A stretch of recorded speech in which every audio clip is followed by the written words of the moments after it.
नमस्कार, स्वागत है आप सभी का हमारे इस चैनल पर। आज हम लोग पढ़ेंगे प्राचीन भारतीय इतिहास का लेक्चर 2। लेक्चर 1 में मैंने आपको बताया था इतिहास क्या है, इतिहास को कितने भागों में डिवाइड किया जाता है, मैंने वहाँ पर आपको बताया था।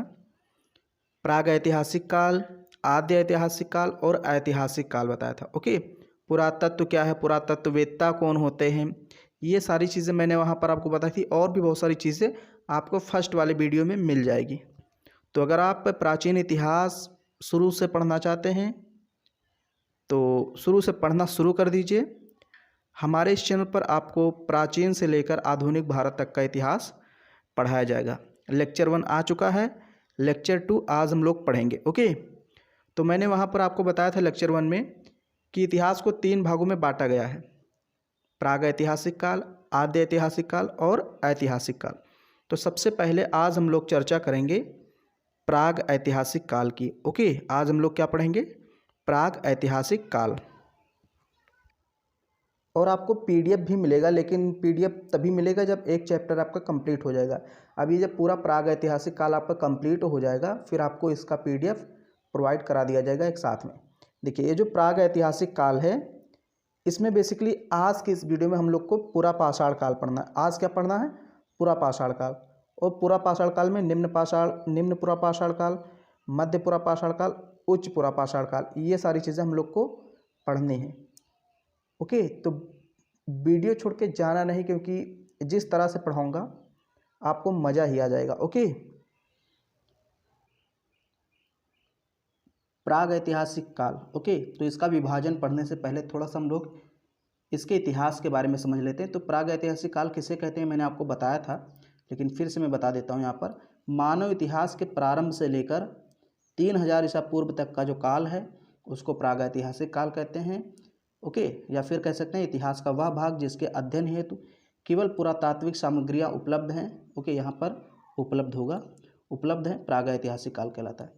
मानव इतिहास का वह भाग जिसके अध्ययन के लिए केवल पुरातात्विक साक्ष्य ही उपलब्ध हैं, कोई लिखित साक्ष्य नहीं मिला है। ओके, तो इसको हम बोलते हैं प्राग ऐतिहासिक काल। ये मैंने आपको डिटेल में पढ़ा दिया था। अब यहाँ कुछ इंपॉर्टेंट चीज़ें लिखी हुई हैं, इसको आप देख लीजिए। देखिए, पहला है 1842 ईस्वी में डॉक्टर प्राइम रोज ने कर्नाटक के रायचूर जिले में लिंग सुगुर नामक स्थान पर पाषाण उपकरण खोजे। ओके, और कौन सा उपकरण इन्होंने खोजा था? तीर के फलक और छुरा।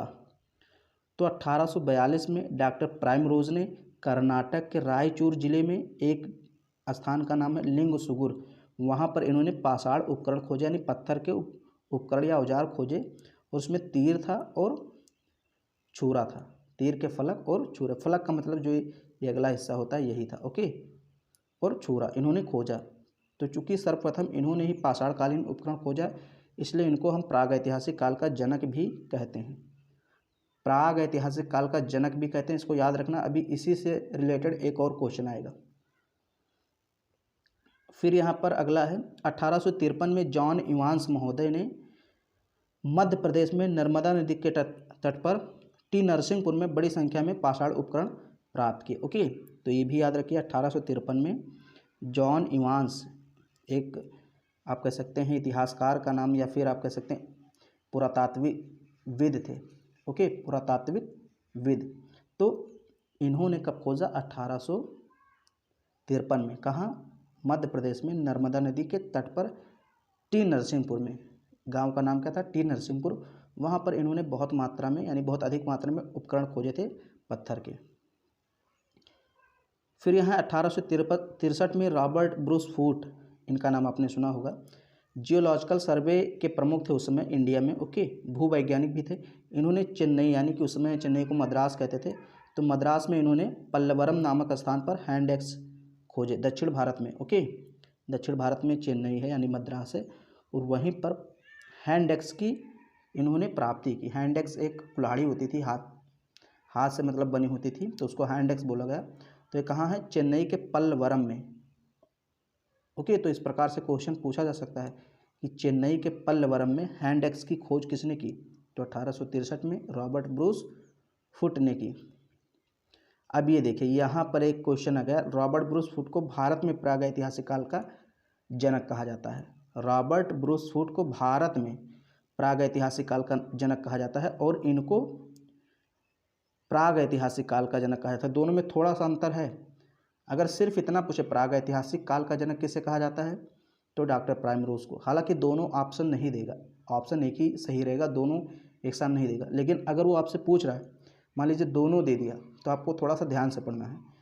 प्रागैतिहासिक काल का जनक पूछा है तो डॉक्टर प्राइमरोज। अगर आपसे ये पूछे कि भारत में प्रागैतिहासिक काल का जनक किसको कहा गया तो रॉबर्ट ब्रूस फूट को।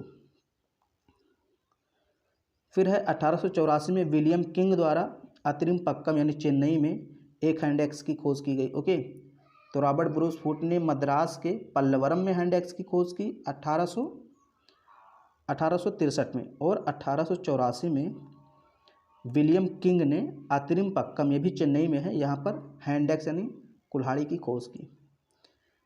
फिर यहाँ 2 पॉइंट और हैं, इसको भी पढ़ लेते हैं, फिर हम लोग विभाजन शुरू करते हैं।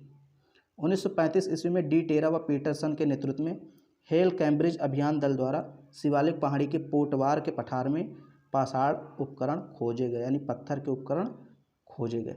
1950 में स्टुअर्ट पिगट ने अपनी किताब हिस्टोरिक इंडिया में पाषाण काल के बारे में विस्तृत जानकारी दी है।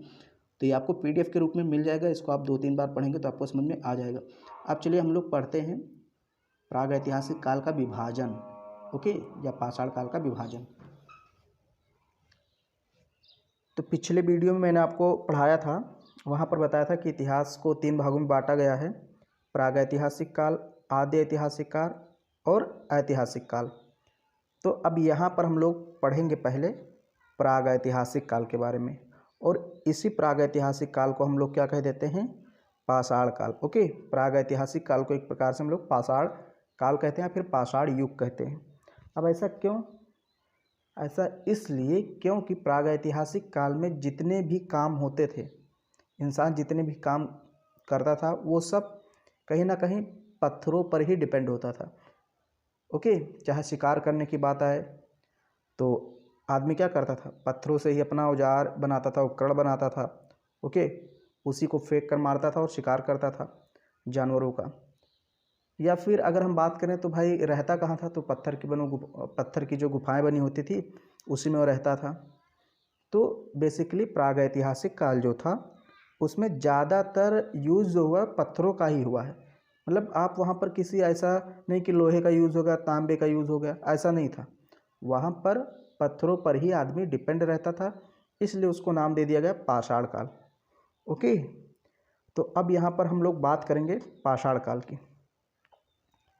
तो यहाँ देखिए, सबसे पहले आप देखिए, पाषाण काल को हम लोग 3 भागों में डिवाइड करते हैं। ये हमारा है पाषाण काल, और इसको हम लोग 3 भागों में बांटते हैं। एक तो है पुरा पाषाण काल, ओके, एक है पुरा पाषाण काल, दूसरा है मध्य पाषाण काल, तीसरा है नव पाषाण काल। ध्यान से इस डिवीज़न को, इस विभाजन को समझना, नहीं तो आप बहुत ज़्यादा यहाँ पर कन्फ्यूज़न होती है। ओके, समझ जाइएंगे, बहुत ज़्यादा कन्फ्यूज़न होती है। मैंने कहा प्रागैतिहासिक काल को ही पाषाण काल कहते हैं। पाषाण काल 3 भागों में बटा है, एक तो पुरा पाषाण काल, एक मध्य पाषाण काल, और तीसरा यहाँ पर है नव पाषाण काल। ओके, ये पाषाण काल को मैंने 3 भागों में बांट दिया, पुरा, मध्य, नव। अब आगे देखिए, फिर यहाँ पर डिवीज़न होगा। देखिए, पूरा पाषाण काल को हम 3 भागों में बांटेंगे। देखिए, पूरा पाषाण काल को, ये देखिए यहाँ पर, ये दोनों तो इसमें विभाजन नहीं होगा आगे, लेकिन इसमें फिर से विभाजन हो गया। पूरा पाषाण काल को हम लोगों ने निम्न पाषाण काल में विभाजन कर दिया, दूसरा यहाँ पर मध्य पाषाण काल, और तीसरा उच्च पाषाण काल। ध्यान से समझते रहिए। ओके, पाषाण काल को 3 भागों में बांटा, पूरा पाषाण काल, मध्य पाषाण काल, नव पाषाण काल।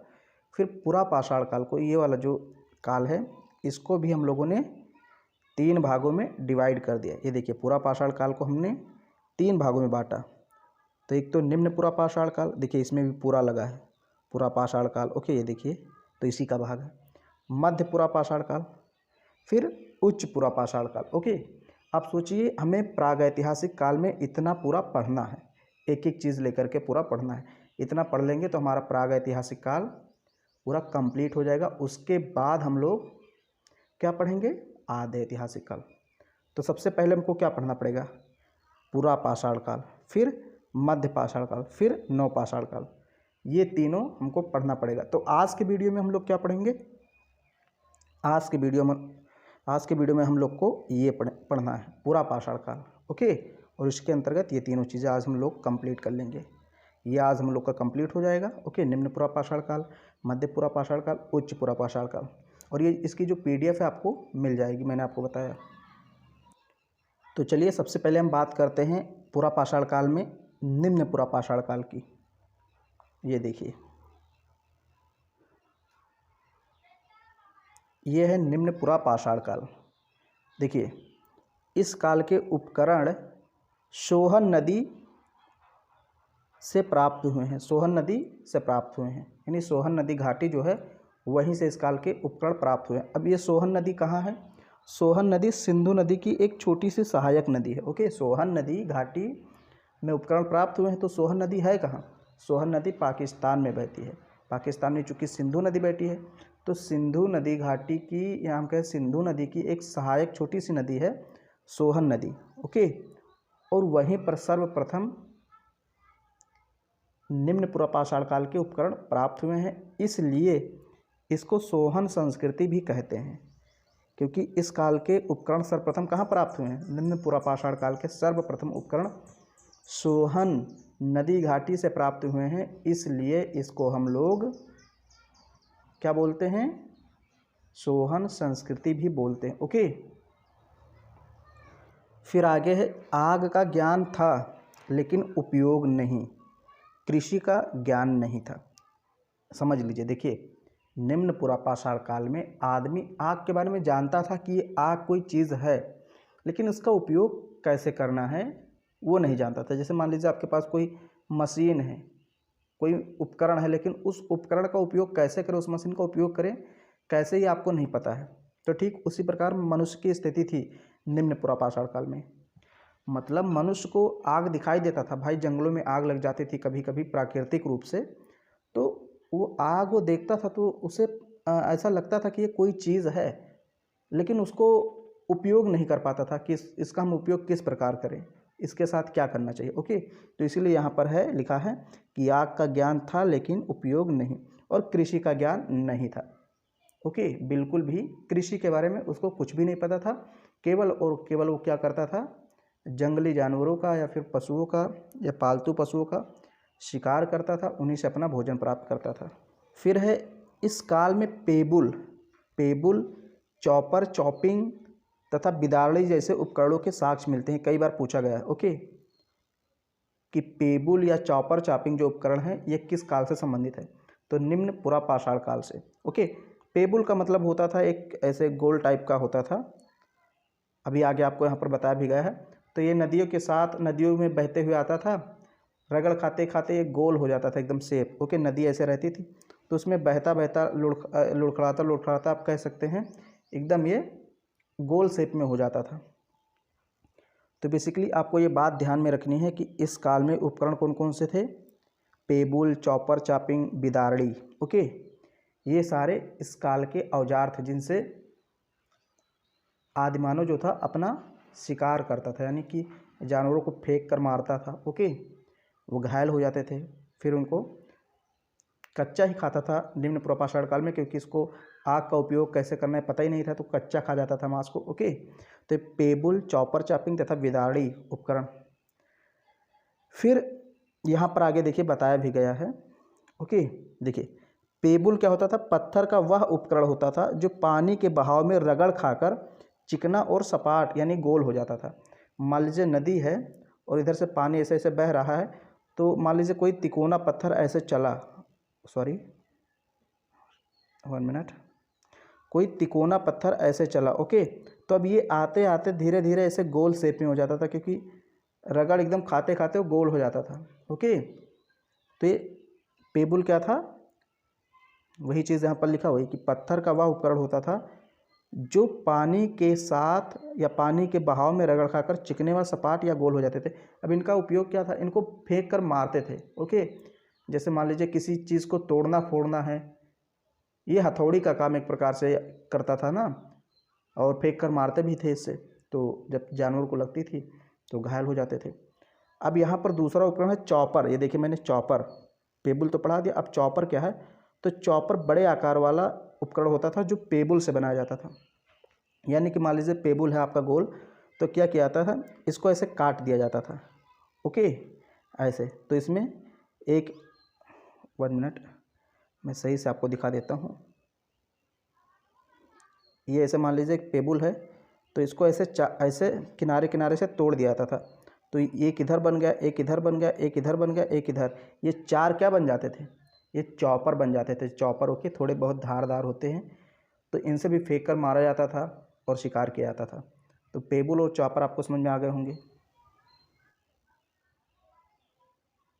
अब एक यहाँ पर चॉपिंग। ओके, चॉपिंग उपकरण द्विधारी होते थे, अर्थात पेबुल के ऊपर दोनों किनारों को छील कर उसमें धार बनाई जाती थी।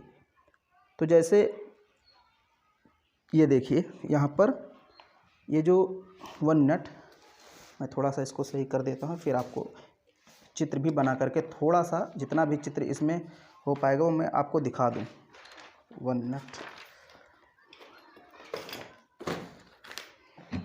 दरवाज़ा बंद करता हूँ, थोड़ी हवा आ रही है।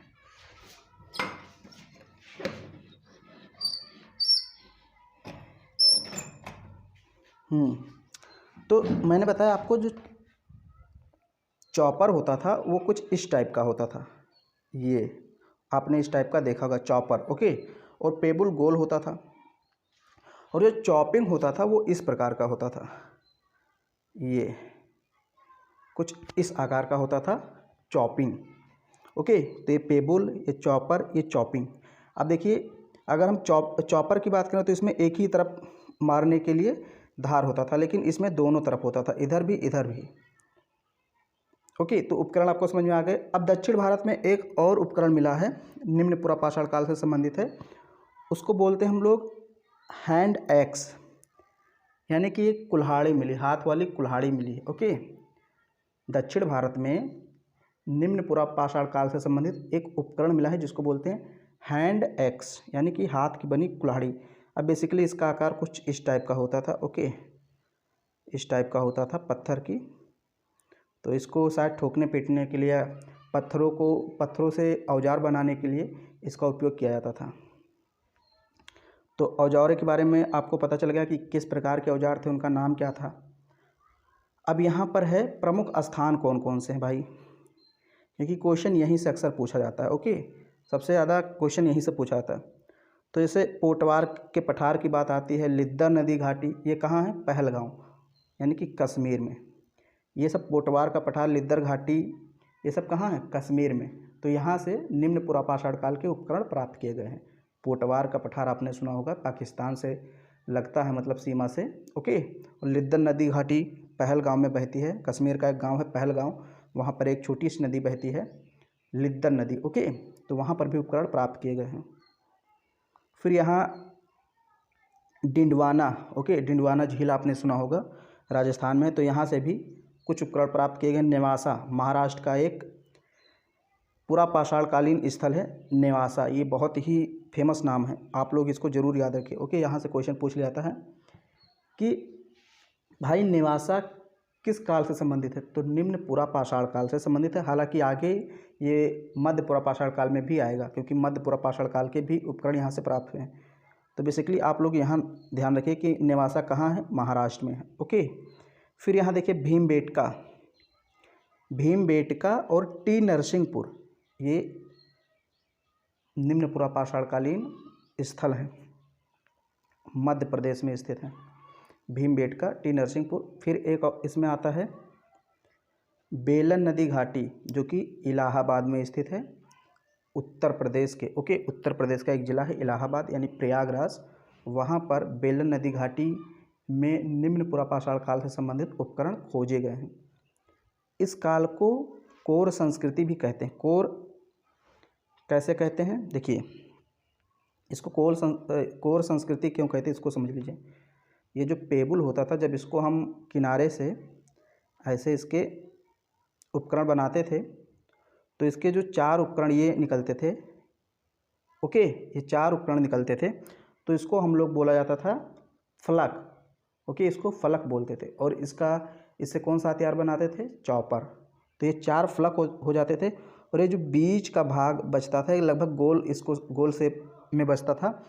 ओके, तो इसको बोला जाता है कोर। कोर का मतलब बीच का भाग। Okay, centre. तो इसलिए इसको कोर संस्कृति भी बोलते हैं। ओके, तो ये आपको मैंने समझाया पुरा पाषाण काल का पहला पार्ट, निम्न पुरा पाषाण काल। अब हम बात करेंगे मध्य पुरा पाषाण काल की। ये देखिए, ये है मध्य पुरा पाषाण काल। ओके, मध्य पुरा पाषाण काल के औजारों का निर्माण अच्छे प्रकार के क्वार्टजाइट, फ्लिंट, चर्ट तथा जस्पर जैसे पत्थर से किया गया। ये सब पत्थरों के नाम हैं। क्वार्टजाइट, फ्लिंट, चर्ट, जस्पर, ये सब पत्थरों के नाम हैं। तो इन्हीं पत्थरों से मध्य पुरा पाषाण काल में उपकरणों का निर्माण आदि मानव करते थे। और इस काल के जो प्रमुख उपकरण हैं उनके नाम क्या क्या हैं? खुरचनी, बेधनी, तछड़ी। ओके, खुरचनी, बेधनी, तछड़ी इस काल के प्रमुख उपकरण हैं। अभी मैं आपको थोड़ा बहुत जो भी बना पाऊंगा तो आपको बना करके ज़रूर दिखाऊंगा। चलिए यहीं पर मैं थोड़ा सा और पढ़ा देता हूँ। चलिए अच्छा देख लीजिए। देखिए, ये जो खुरचनी, बेधनी तथा तछड़ी हैं, इनको थोड़ा सा आप देख लीजिए। खुरचनी क्या होता था? खुरचनी आप लोग जानते हैं, आपके घर में क्या उसको बोलते हैं, जिससे कद्दूकस। हाँ, खुरचनी का मतलब क्या होता है? कद्दूकस होता है। जैसे कद्दूकस ऐसे तो होता है भाई, ऐसे होता है, फिर ऐसे ऐसे ऐसे ऐसे ऐसे ऐसे इसमें धारियाँ बनी होती हैं। तो हम इसमें लौकी या कद्दू को ऐसे छीलते हैं हाथ में पकड़ करके, तो नीचे खुरचनी जैसा हो जाता है। तो एक खुरचनी, ये शायद चमड़ी को छीलने के लिए यूज़ करते थे। ओके, तो पहला क्या था? खुरचनी। तो खुरचनी का आकार आप मान लीजिए आपके घर में जो कद्दूकस है उसके जैसा था। फिर दूसरा यहाँ उपकरण है बेधनी। दूसरा क्या है? बेधनी। बेधनी का नाम से ही पता चल जाएगा, बेधना। इसका काम क्या था? बेधना। मान लीजिए कोई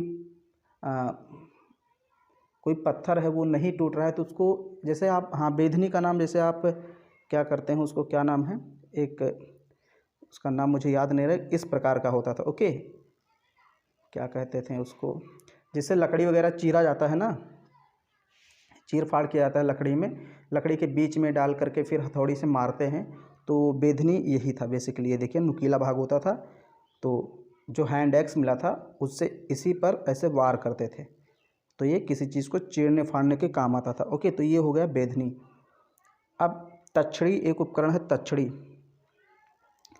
तो तछड़ी बेसिकली एक ब्लेड जैसा काम होता था। ओके, ये देखिए, तछड़ी इस टाइप का होता था। मैं आपको थोड़ा सा यहाँ 1 मिनट, सारे उपकरण अगर आप देख लें सही से, तो ये देखिए, ये तछड़ी था। ओके, ये जो इसका बीच का भाग होता था ये उभरा हुआ होता था, उभरा हुआ, ऐसे ऐसे ये बीच का भाग उभरा हुआ होता था। ओके, तो इससे भी ये लोग अपना शिकार वगैरह करते थे, इसी को तछड़ी बोला गया है।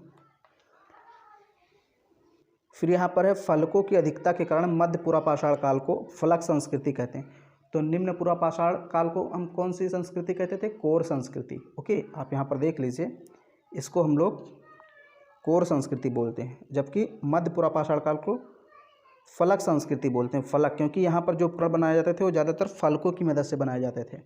फलक मैंने आपको बताया था, जब ये ऐसे गोल पत्थर होता है और इसके 4 फलक निकलते हैं चारों तरफ। ओके, अब प्रमुख स्थान की बात कर लें अगर हम लोग, तो लगभग वही स्थान है, थोड़ा बहुत चेंज है इसमें। देखिए, नेवासा महाराष्ट्र। ओके, यहाँ से भी मध्य पुरा पाषाण काल। देखिए, ये मध्य पाषाण काल नहीं पढ़ रहे हैं आप, मध्य पुरा पाषाण काल। ओके, तो ध्यान रखिए, नेवासा महाराष्ट्र से उपकरण प्राप्त हुए हैं। सिंहभूम एक ज़िला है झारखंड का, यहाँ से भी उपकरण प्राप्त हुए हैं। फिर चकिया, जो कि उत्तर प्रदेश के वाराणसी ज़िले में है, और बेलन नदी घाटी इलाहाबाद में, तो मैंने आपको बताया था पिछले वाले में। ओके, तो ये दोनों उत्तर प्रदेश के ऐसे क्षेत्र हैं जहाँ से मध्य पुरा पाषाणकालीन उपकरण मिले हैं, चकिया और बेलन घाटी। तो चकिया वाराणसी में है, बेलन घाटी इलाहाबाद में है। सौराष्ट्र क्षेत्र, ओके, गुजरात का है, ये गुजरात का एक ज़िला है सौराष्ट्र, बहुत ही बड़ा ज़िला है, तो वहाँ से भी उपकरण मिले हैं। सोहन नदी घाटी तथा भीमबेटका, सॉरी सोहन नहीं है, ये सोन नदी है। ओके, देखिए, सोन नदी ये मध्य प्रदेश में है। और भीमबेटका की गुफा, यहाँ से भी चित्र प्राप्त हुए हैं। यानी कि चित्र क्या, मतलब जो भी उपकरण है वो प्राप्त हुए हैं भीमबेटका की गुफाओं से। और सोन नदी घाटी, ये सोहन नहीं, सोहन कहाँ है, पाकिस्तान में। सिंध नदी घाटी की सहायक नदी है सोहन नदी घाटी, और ये है सोन जो कि मध्य प्रदेश में है। फिर है ब्यास, वानगंगा, सिरसा, हिमाचल प्रदेश के कुछ स्थान हैं। ओके, छोटे छोटे स्थान हैं, तो यहाँ से भी कुछ उपकरण प्राप्त हुए हैं मध्य पुरा पाषाण काल से संबंधित। अब तीसरा जो है उच्च पुरा पाषाण काल। मैंने बताया था आपको पुरा पाषाण काल को 3 भागों में विभाजित किया गया है, निम्न पुरा पाषाण काल, मध्य पुरा पाषाण काल, उच्च पुरा पाषाण काल। तो निम्न और मध्य पुरा पाषाण काल हो गया, अब बचा है उच्च पुरा पाषाण काल। इसके खत्म होने के बाद मध्य पाषाण काल आ जाएगा। ओके, तो इस काल के प्रमुख उपकरण खुरचनी, बेधनी, तछड़ी और ब्लेड है। यानी कि 3 तो वही मध्य पुरा पाषाण काल वाले उपकरण हैं। ओके, ये तीनों मध्य पाषाण काल में पाए गए थे। एक उपकरण और बढ़ जाता है, ब्लेड। ओके, ब्लेड, यहाँ पर एक नया उपकरण ये लोग बनाते हैं। जैसे आजकल ब्लेड नहीं होता है वैसे ही ब्लेड, मान लीजिए ये ऐसे होता है और इसके दोनों तरफ धार होता था, ऐसे दोनों तरफ, जैसे एक होता नहीं लकड़ी वगैरह या लोहे को काटने वाला एक ब्लेड होता है, दोनों तरफ धार रहती है और बीच में ऐसे कुछ थोड़ा सा डिजाइन बनी होती थी, तो इसी को कहा गया है ब्लेड। ओके, तो इस काल में इस टाइप के उपकरण बहुत ज़्यादा मिले, इसलिए इस काल को हम लोग ब्लेड संस्कृति भी कहते हैं। तो निम्न वाले को कौन सी संस्कृति, कौर संस्कृति, मध्यपुरा पाषाण काल को फलक संस्कृति, और इसको कहते हैं ब्लेड संस्कृति, ब्लेड। ओके, तो ये सारी चीज़ें आप ध्यान में रखिए। इस काल में होमो सेपियंस का उदय हुआ है, ये कई बार क्वेश्चन पूछा गया है। इस काल में होमो सेपियंस का उदय हुआ। होमो सेपियंस मानो जो कि हम ही लोग हैं, तो आधुनिक होमो सेपियंस का जो उदय हुआ वो उच्च पुरा पाषाण काल में हुआ। हिमयुग की समाप्ति हुई। ओके, मध्य प्रदेश के रायसेन जिले में भीमबेटका की गुफा में 1 से 2 मीटर लंबे चित्र मिले हैं, जिसमें हरे एवं गहरे लाल रंग का प्रयोग किया गया है। यहाँ पर की नहीं लिखा है तो उसको आप कर लीजिए, किया गया है। ओके, लोहंदा नाला घाटी में अस्थि निर्मित मातृ देवी की मूर्ति मिली है। बेलन नदी घाटी में नक्काशी के साक्ष्य मिले, यानी चित्र वगैरह के साक्ष्य अगर आपसे पूछे कि नक्काशी के या मातृ देवी की मूर्ति जो कि अस्थि से निर्मित है, इसके साक्ष्य किस काल से प्राप्त होते हैं, तो उच्च पुरा पाषाण काल से। इसमें ज़्यादा कुछ नहीं दिया है, बट दो तीन बातें यहाँ पर इम्पॉर्टेंट है। एक तो इस काल को ब्लेड संस्कृति कहते हैं, होमो सेपियंस का उदय हुआ, हिमयुग की समाप्ति हुई, और यहाँ पर चित्र वगैरह मिले हैं। ओके, उच्च पुरा पाषाण काल से कुछ चित्र मिले हैं और नक्काशी के भी साक्ष्य मिले हैं बेलन नदी घाटी में। तो बस ये इतना ही आपको पढ़ना था उच्च पुरा पाषाण काल में। तो आज मैंने आपको सिर्फ और बताया पुरा पाषाण काल। ओके, मैंने बताया था। चलिए एक बार फिर से मैं थोड़ा सा आपको समझा देता हूँ। 1 मिनट में इस विभाजन को फिर से समझ लीजिए और आपको ये भी पता हो जाएगा कि हमने कहाँ तक पढ़ा। तो मैंने बताया प्राग ऐतिहासिक काल को पाषाण काल कहते थे, क्योंकि इसमें पत्थरों का बहुत ज़्यादा उपयोग होता था इसलिए। ओके, फिर पाषाण काल को हमने 3 भागों में बांटा था, पुरा पाषाण काल, मध्य पाषाण काल, नवपाषाण काल। फिर आगे हमने पुरा पाषाण काल को 3 भागों में बांट दिया था। ओके, निम्न, मध्य, उच्च। तो ये हमारा जो सेक्शन था ये कंप्लीट हो गया, ये पूरा पाषाण काल कंप्लीट हो गया। अब हम लोग पढ़ेंगे अगले वाले वीडियो में मध्य पाषाण काल। ओके, एक ही वीडियो आएगा मध्य पाषाण काल का, फिर एक वीडियो आएगा नवपाषाण काल का। अलग अलग पढ़ाऊंगा तो आपको थोड़ा समझने में आसानी रहेगी। ओके, तो अगले वीडियो में हम लोग मिलते हैं, लेकिन उसके पहले आप लोग हमारे चैनल को अगर सब्सक्राइब नहीं किए हैं तो कर दीजिए, लाइक कर दीजिए वीडियो को अगर पसंद आया हो तो, और अपने दोस्तों में शेयर कर दीजिए।